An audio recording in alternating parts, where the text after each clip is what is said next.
আসসালামু আলাইকুম। আপনারা ব্যাকে কেমন আছেন? তো এই সান তেলের মধ্যে পেঁয়াজ পালা মতন গরম করে লইয়ের তো এগে বাড়ি লইছি, বাড়ির মধ্যে আন্নের ময় মশলা বেগিন একসাথ করে লমু আরি। তো এই সান প্রথমে রসুন বাটা দিয়ে দিছি।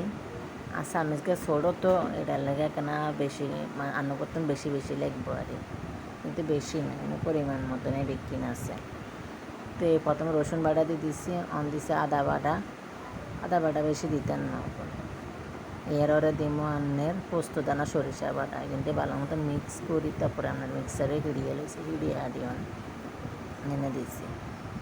বাডুম কেন ফাড়াই তো নাই, বুঝছেনি, ফাড়া থাকলে না বাটন যায়। তার চেয়ারে আমি গুঁড়ামরিচ দিয়ে দিছি। গুঁড়ামরিচ দেনের হরে আন্নের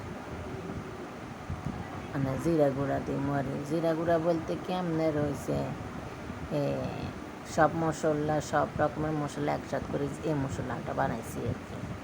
তো এনে দিয়ে দিছি আপনার জিরা গুঁড়া, হেয়ারে দিছি হলুদ গুঁড়া দেওয়ার হরে এবার সামান্য পানি দিব। এই সামান্য পানি দিয়ে দিছি, দিই এবার এখানে বালা মতন লাড়ি চাড়ি মিশাইল একটা করে যদি আনে গোস্তর লগে মিশান না, তাইলে ময় মশলা কিন্তু মিশে তারপরে আপনার যে কোনো জিনিসে কলিজা দেন, গোস্ত দেন, যে কোনো জিনিসে দেন ভালো লাগবে খাইতে। তো এই দেখেন ভালো মতন করে নিলাম, মিশিয়ে নিলাম। এবার যে পেঁয়াজ তেলের মধ্যে হইতেছে, এইখানের মধ্যে মশলা কিন্তু ডালি দিন। এই ডালি দিছি, ডালি দেনের হরে এবার এটারে ভালো মতন লাড়ি চাই দিলাম।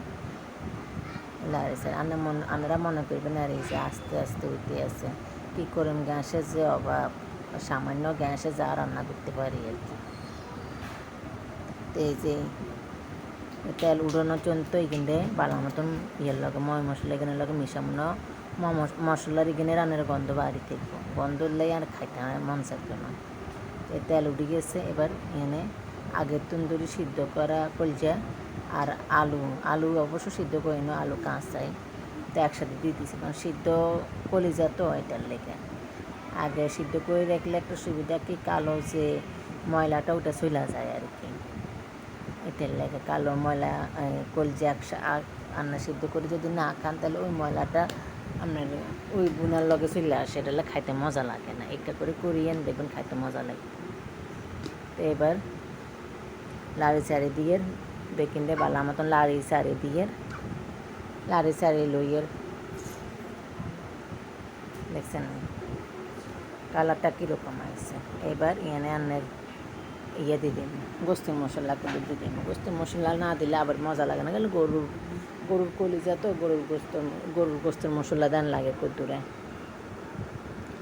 তো এই গরুর মশলা দিই আবারই আপনার লাড়ি চাড়ি লমো।